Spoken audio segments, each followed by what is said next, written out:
वालेकुम। Daily students issues के साथ मैं हूं आबिद बुज़दार। हमारे स्टूडेंट्स न्यूजीलैंड का स्टडी वीज़ा कैसे हासिल कर सकते हैं। न्यूजीलैंड बरआज़म ऑस्ट्रेलिया में बहुत ही खूबसूरत जज़ीरों पर मुश्तमिल एक छोटा सा खूबसूरत मुल्क है, जिसकी टोटल आबादी नियर अबाउट 4.5 मिलियन है और उसकी इकॉनमी इस टाइम बहुत ही स्ट्रॉन्ग है और पॉलिटिक्स के हवाले से वो बहुत ही मजबूत है। बहुत अच्छी इकॉनमी, बहुत छोटा मुल्क और छोटी आबादी की वजह से न्यूजीलैंड का एजुकेशन सिस्टम पूरी दुनिया में चौथे नंबर पर है। इसी वजह से हमारे बहुत सारे पाकिस्तानी और इंडियन स्टूडेंट्स न्यूजीलैंड में स्टडी वीज़ा हासिल करने के लिए हर साल जाते हैं। न्यूजीलैंड का स्टडी वीज़ा हासिल करने के लिए आपको 4 चीज़ों की ज़रूरत पड़ती है: डिग्री, आइल्स, बजट और मेडिकल एग्ज़ामिनेशन। डिग्री का क्या मतलब है? मतलब आपने अपने मुल्कों से क्या एजुकेशन मुकम्मल की है। हमारे वो स्टूडेंट्स जिन्होंने कम अज़ कम 12 ईयर एजुकेशन मुकम्मल की है वो न्यूजीलैंड जाने के एलिजिबल हैं। 12 ईयर एजुकेशन का मतलब है FA, FSc और इससे रेलिवेंट डिप्लोमाज।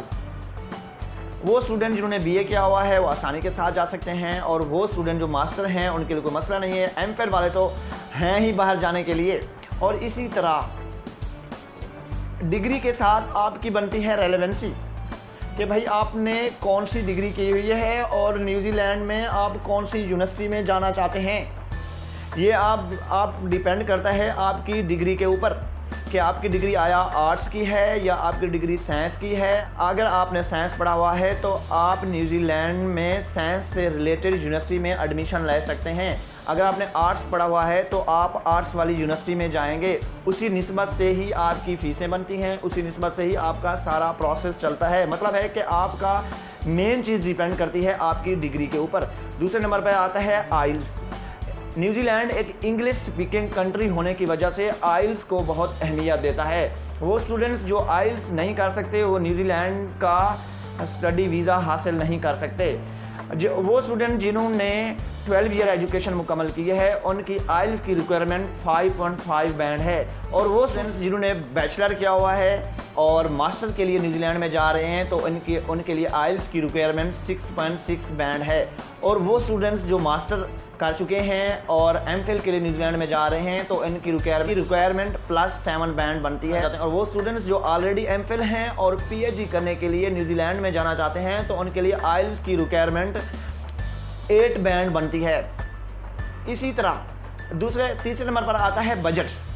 बजट भी बहुत अहम है। किसी भी मुल्क में सेल्फ पर स्टडी हासिल करने के लिए ज़रूरी होता है कि आपके पास बजट हो। इसलिए न्यूजीलैंड ने भी बजट को बहुत अहमियत दी है। न्यूजीलैंड में वीज़ा हासिल करने के लिए 2 तरह का बजट होना ज़रूरी है। एक वो करंट अमाउंट जो न्यूजीलैंड में आप मुख्तलिफ यूनिवर्सिटीज़ में फ़ीस की सूरत में, आप अपने अकोमोडेशन की सूरत में, आप अपने दूसरे खर्चों की सूरत में पे करते हैं, वो न्यूजीलैंड में लेकर जानी होती है। न्यूजीलैंड में स्टडी के लिए आपकी जो करंट अमाउंट लगती है वो नियर अबाउट 16 लाख से 22 लाख तक। वो डिपेंड करता है कि आपकी कौन सी यूनिवर्सिटी है, कौन सी आपकी डिग्री है और कौन से आप कितना एक्सपेंस अपने अकोमोडेशन पे लगाते हैं, उस हिसाब से आपके पैसे लगते हैं। वो नियर अबाउट मैंने बताया आपको 16 लाख से 22 लाख तक बनते हैं पाकिस्तानी। और इसी तरह दूसरा आता है कि बैंक स्टेटमेंट। न्यूजीलैंड उन स्टूडेंट्स को इजाज़त देता है जिनके पास मुनासिब बैंक स्टेटमेंट हो, मुनासिब बजट हो और सोर्स ऑफ इनकम करेक्ट हो। उसके लिए ज़रूरी आता है कि आप न्यूजीलैंड को एक बैंक स्टेटमेंट देते हैं और 60 लाख से 65 लाख के दरमियान होती है। आपकी बैंक स्टेटमेंट न्यूजीलैंड हुकूमत को ये श्योरिटी देती है कि ये बंदा जो न्यूजीलैंड में आ रहा है इसके पास इतना बजट मौजूद है कि वो आसानी के साथ न्यूजीलैंड में रहकर स्टडी मुकम्मल कर सकता है। दोस्तों, चौथे नंबर पर आता है आपका मेडिकल एग्ज़ामिनेशन। वो स्टूडेंट जो न्यूजीलैंड में एजुकेशन हासिल करना चाहते हैं उनके लिए ज़रूरी है कि वो मेडिकली तौर पर फिट हों। ये मतलब क्या है मेडिकल तौर पर फिट? मतलब है कि उनको स्प्रेडिंग डिजीज़ जैसे कि HIV, hepatitis A, B, C, D और दूसरी स्प्रेडिंग डिजीज़ ना हो और ट्यूबरकुलोसिस ना हो उनको, और इस तरह आई टेस्ट उनका होता है और मुकम्मल बॉडी एग्जामिनेशन होता है।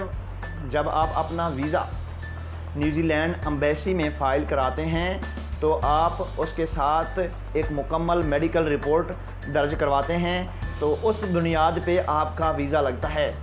दोस्तों, हर साल न्यूजीलैंड अपनी वीज़ा पॉलिसीज़ को चेंज करता रहता है, इसलिए ज़रूरी है कि आप अपना वीज़ा फ़ाइल करने से पहले उनकी जो एम्बेसी की वेबसाइट्स होती हैं उनकी रिक्वायरमेंट चेक करके फिर अपना वीज़ा फ़ाइल करें।